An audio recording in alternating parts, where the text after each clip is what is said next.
예수님 육친의 아버지는 아시는 것처럼 요셉입니다.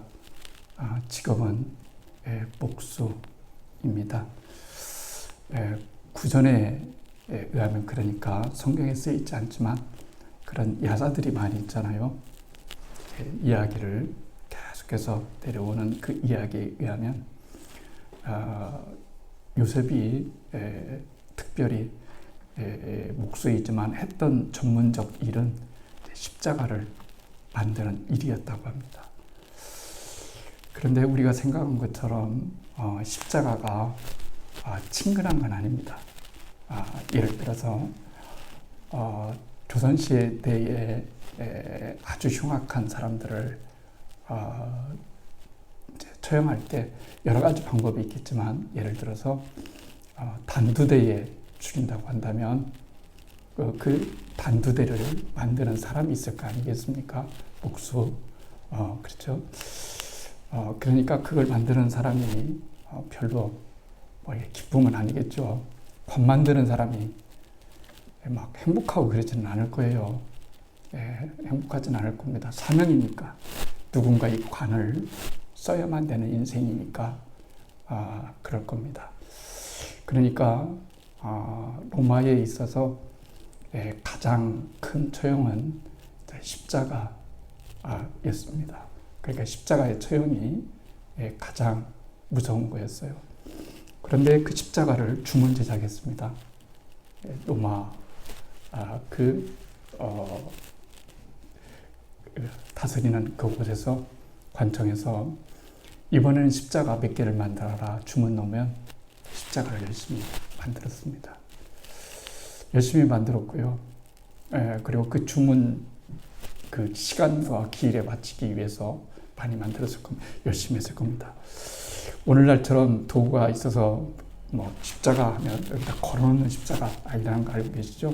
큰 통나무를 가져다가 사람이 그 위에 올라갈 정도로 큰 십자가를 만들으니까 다듬고 자르고 만들고 쉬운 작업이 아닙니다. 예수님은 그 집에 태어나셨어요. 그런 집에. 그래서 육친의 아버지인 요셉이 십자가를 만드는 것을 보고 자랐습니다. 보고 자랐어요. 그리고 예수님도 그 요셉의 그 직업을 따라서 목수가 됐다는 것 잘 알고 있지 않습니까? 가정 형편이 어려운 예수님의 입장에서는 공생애를 시작하기 전까지 가족을 부양해야 했고 먹여 살려야만 했어요. 그래서 목수 일을 했는데 그 중에서도 십자가를 만드는 일에 많은 시간을 할애했다고 합니다. 그러니까 예수님이 목수인데 뭘 많이 만드셨을까 생각 안 해보실 수도 있겠지만, 그때 당시에 만들어 달라면 얼마나 뭘 만들고 그러겠어요. 필요한 거 아니면 안 만들었겠죠. 어려운 시대니까. 십자가를 예수님은 만드셨어요. 그러니까 예수님이 공생애를 시작하기 전에 그의 전문 직업은 십자가를 만드는 전문가였어요. 그러니까 예수님은 십자가를 만든 전문가인데 아이러니하게도 그 십자가에 못 박혀 돌아가신 겁니다. 그런데 제가 말하고 싶은 것은 여기까지가 아니에요. 근데 주님이 지금도 십자가를 만드는 전문가시라는 거예요. 왜 그러냐면 주님이 우리에게 이렇게 말씀하셨어요. 누구든지 나를 따라오려거든 자기에게 지어진 십자가를 지고 나를 따를 것이니라 그랬어요. 그러니까 사람은 누구나 다 괜찮은 것 같지만 들어가 보면 다 십자가에 하나씩 있어요.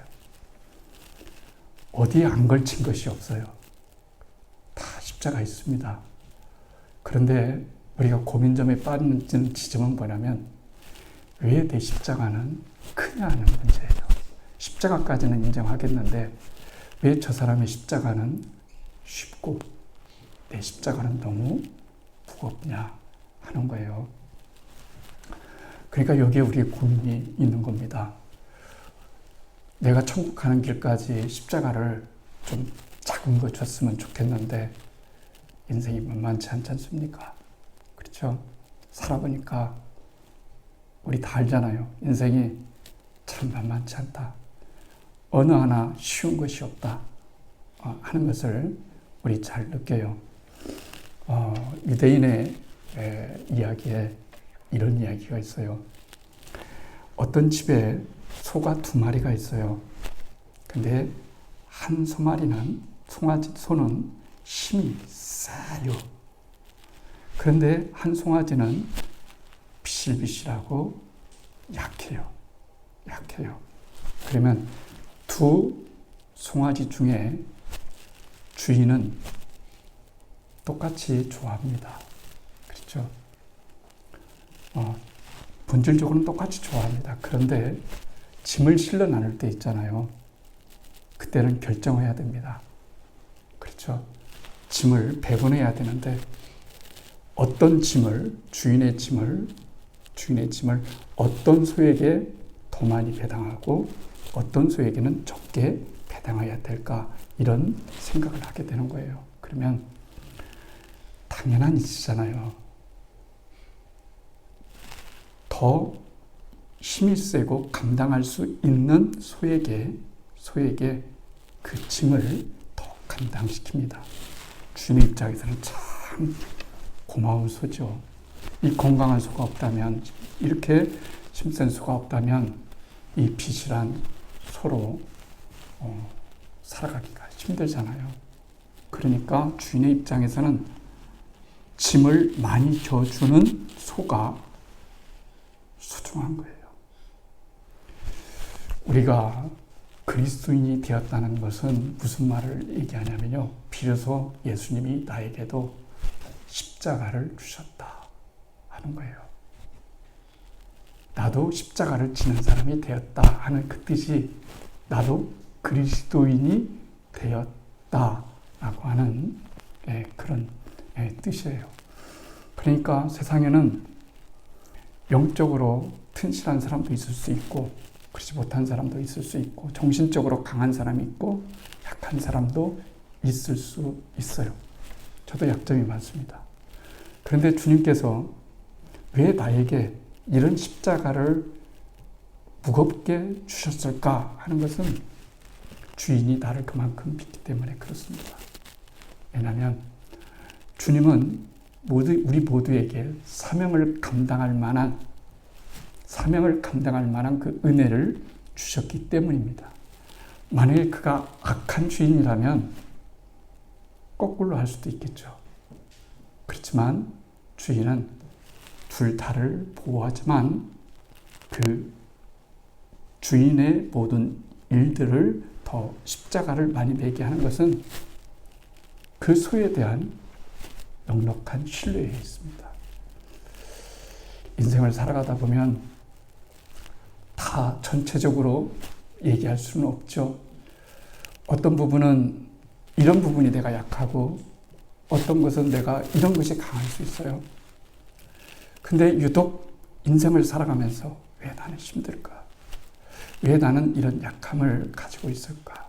왜 나는 이런 십자가를 져야 될까? 라고 생각했을 때 그 답은 주님이 나를 괜찮은 일꾼으로, 주님의 자녀로 생각하고 있다고 여기면 되는 겁니다.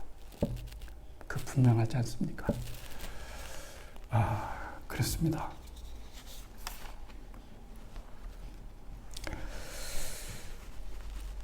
바울이 아시는 것처럼 자랑을 한다고 그랬어요. 뭘 자랑하냐면 나는 자랑할 것이 딱 하나밖에 없다 이랬습니다. 그런 거 있잖아요. 사람이 살아가면서 자기 긍지라고 하는 것이 있습니다. 그렇죠? 자기 긍지라는 게 있어요. 자기 긍지가 있어요. 그런데 사람이 어떤 일에 계속 반복해서 실패하다 보면 자긍심을 갖기가 힘들어요. 굉장히 힘듭니다. 왜 나는 이래야 될까 하는 거예요.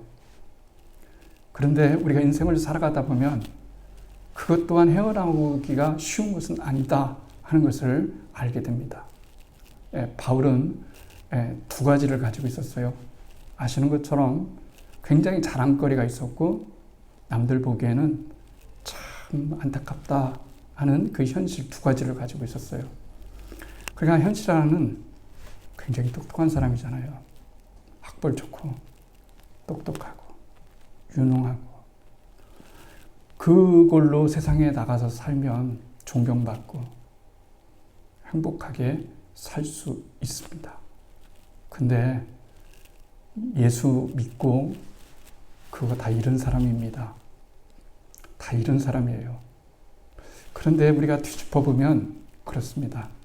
제가 지난 시간에 인간의 죽음은 세 개가 있다고 말했죠. 하나는 영적인 죽음이 있고, 두 번째는 육체의 죽음이 있고, 세 번째는 영원한 죽음이 있습니다.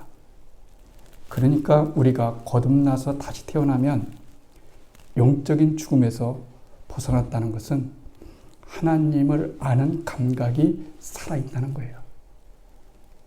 그래서 우리는 영원한 죽음에 들어가지는 않습니다. 사람들이 육체의 죽음을 굉장히, 저도 물론 언젠가는 죽겠죠. 인생이 별거 아니더라고요. 주변에 생각지 못하는 사람들이 죽어가면 젊었을 때는 나하고 아무 관계 없는 거라고 생각했는데, 요즘은 피부로 많이 느낍니다.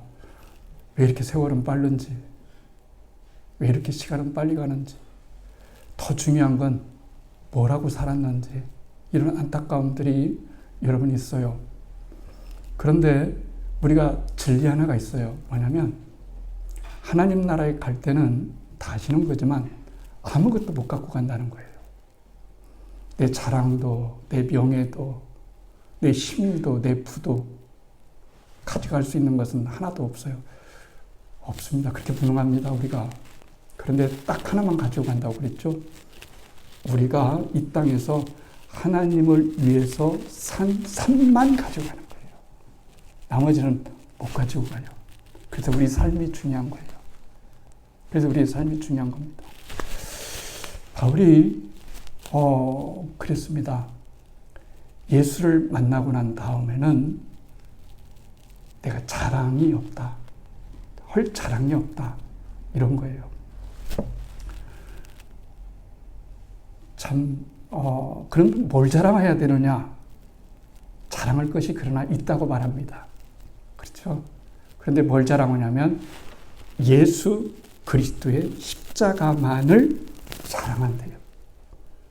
그럼 왜 그럴까요? 늘 드렸던 것처럼 십자가가 중요한 것은 그 십자가가 예수님의 십자가이기 때문에 그렇고, 예수님이 우리의 구원자가 된 것은 십자가 때문에 그런 거예요. 상호 의존적입니다. 그러니까 예수님이 하나님의 아들이라고 하는 그 사실만으로 우리는 구원 못 받아요. 하나님의 아들이라고 나하고 뭔 관계가 있어요? 그분은 아들이고 나는 사람, 그분은 하나님이고 나는 사람인데 뭐가 연결끈이 없잖아요.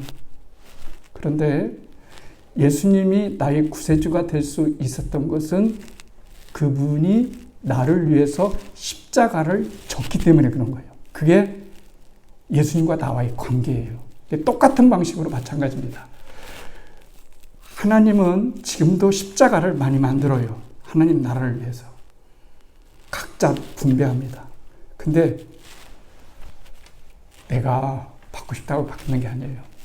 주님, 저 그거 말고 이거 주세요. 바자회 가가지고 이거 선택할 수 있는 것처럼 그렇게 선택할 수 있어요. 그러면 돈 이따만큼 줄 테니까 저한테는 십자가를 이만큼 주세요. 그런 것도 없어요. 그건 아무 관계가 없어요. 그냥 우리의 사명하고 관계 있는 거예요. 태국이라는 나라가 있잖아요. 요즘 동남아 좀 위험하다고 그러는데, 동남아에서 짐꾼 이야기를 봤어요. 처음에 그냥 무심코 봤는데 이게 좀 의미가 있더라고요. 뭐냐면은 산에 올라가려면 꼬불꼬불한 배낭을 메고 가는데 그 태국에 어떤 산이 하나 있는데 기가 막히대요. 그래서 관광객이 너무 많이 오는 거예요. 근데 산이 비좁아요. 너무 비좁아요. 그리고 배낭을 메고 가는 게 너무 힘들어요. 그러니까 돈 있는 사람들은 짐꾼을 삽니다. 짐꾼을 사가지고 가서 짐을 져주는데요. 와, 한 사람이 얼마나 짐을 질 수 있을까 생각했는데요. 70에서 80kg를 메고 그 산에 올라가는 거예요. 와. 그런데 그 산을, 그 짐을 지고 가는 동력이 뭐 있을까요? 동력이 있어야 되잖아요. 사람이 뭘 하려면 힘이 있어야 되는 거예요. 우리도 마찬가지예요. 기계도 에너지가 필요하듯이 우리도 인생을 살아가려면 동력이 있어야 되는 거예요. 동력이 없으면 힘들어요. 그런데 거기에 가는데 인터뷰를 해요. 찍는 사람이, 아유, 힘들지 않으세요? 이 무게를 어떻게 져요? 그랬더니 가능합니다. 그래요. 왜 뭐 때문에 가능합니까? 그러니까 집에 가면 내 아들과 딸이 나를 기다리고 있고 그들을 먹여 살려야 된다고 하는, 그래서 이 일이 있는 것에 대해서 감사하면서 갑니다. 그런 거예요. 근데 그게 동력이에요. 근데 또 역설적이에요. 뭐냐면 짐은 무거워요. 그렇죠. 짐은 무거워요. 그런데 그 짐을 지는 날이 없으면 더 슬퍼요. 돈을 못 버니까.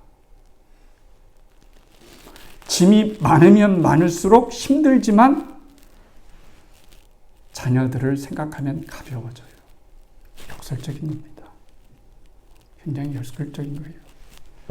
그런데 여러분, 이 짐꾼이 거기서 놀라운 걸 봤어요. 그래서 될 수 있으면 짐을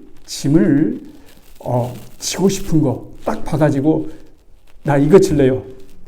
이거 얼마 받을게요. 이렇게 해서 되는 게 아니래요. 이게 참 룰이 있대요. 뭔 룰이 있냐면 짐꾼이 되려면 1년에 한 번의 훈련 시간을 가져야 된대요.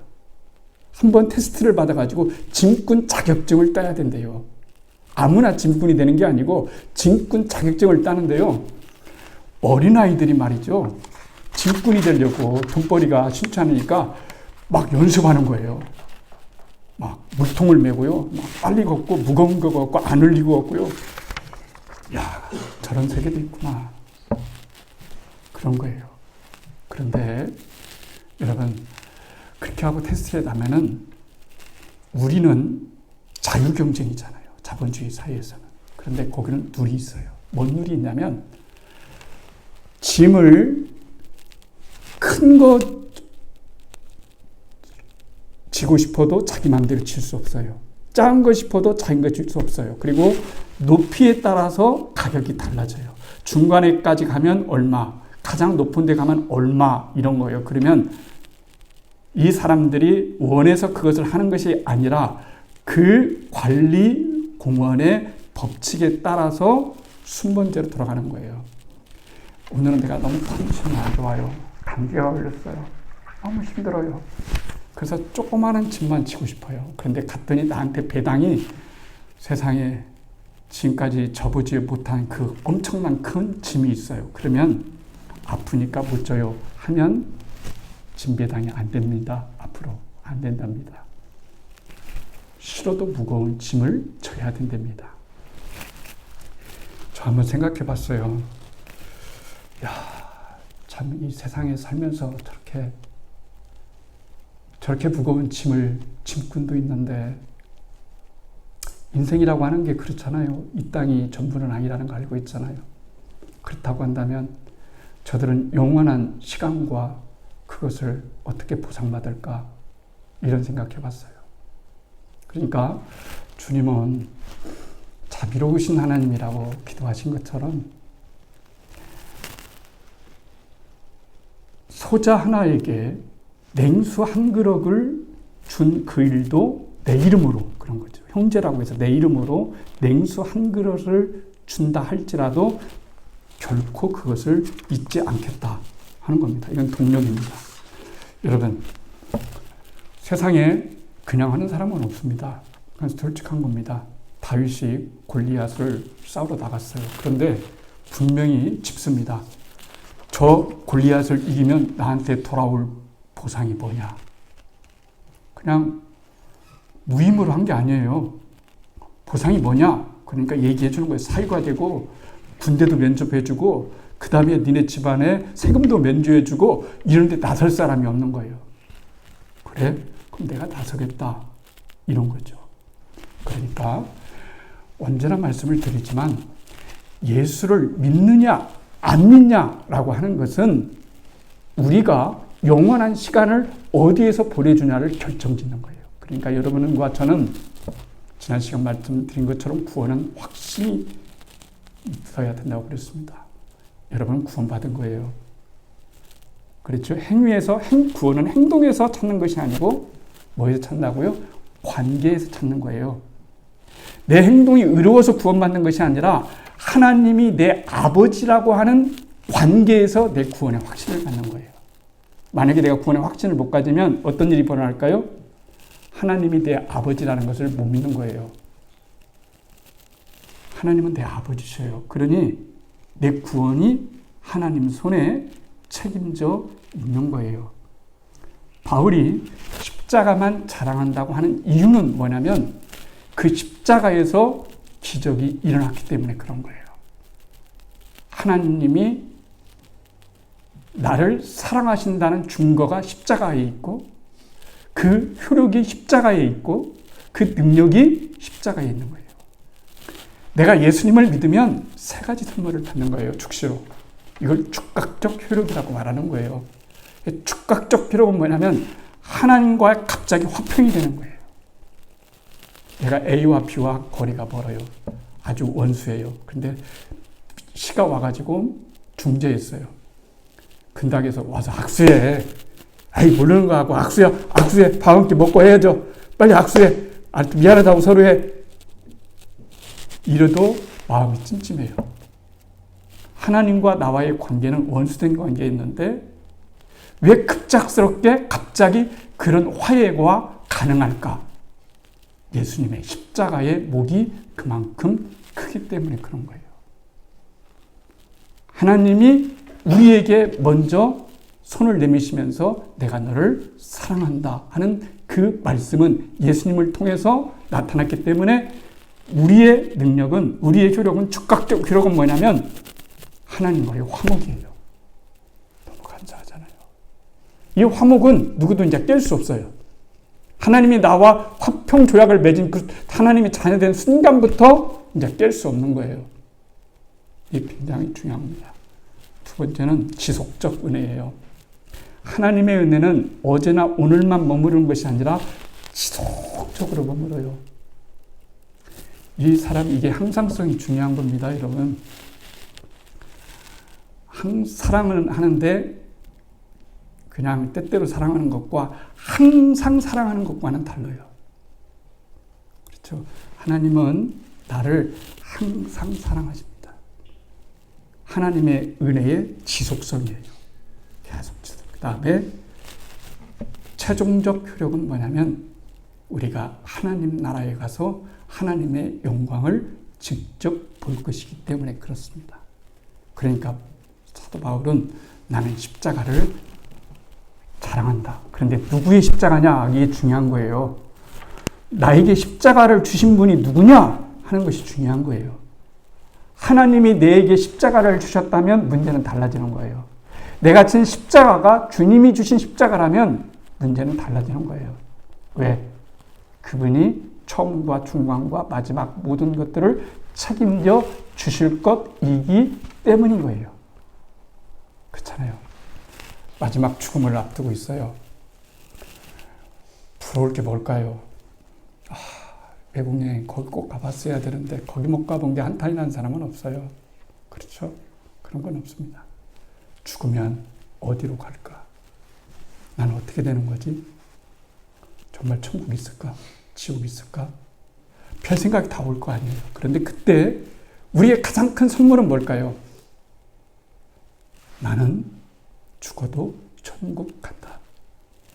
나는 하나님 아버지가 계신 천국 간다. 이러면요, 사람이 두려움에서 벗어날 수 있는 거예요.